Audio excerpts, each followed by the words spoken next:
Last follow-up na lang, Mr. Chair, dahil Okay, hindi go pa ahead. nasagot. And in 2019, sino pong nag-recommend or nag-back sa inyo? Si Secretary Mark Villar po, So, Mr. both Chair. 2016 and 2019. Salamat. Mr. Chair, may I po? I was Quickly not lang, quickly, yeah, answer that. I was not appointed in 2019. I was appointed as Undersecretary, I think November of 2017. 2017. Salamat, Yusek. All right, Salamat, thank you. Mr. Chair. Thank you. Senator Marcoleta. Thank you, Mr. Secretary. Chair.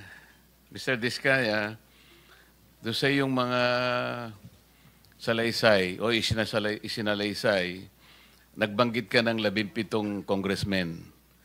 At doon ay sinabi mo na meron nga silang nababahagi sa pamagitan ng porsyento na ibinabalik sa kanila.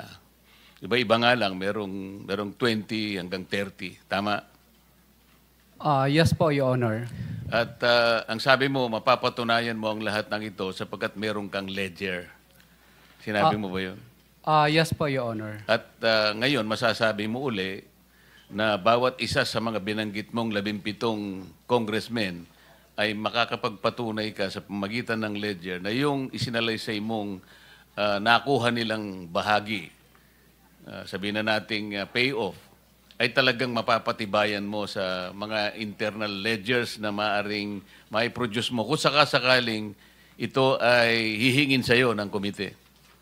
Yes po, Your Honor. Yung iba po kasi, chat po, tsaka call.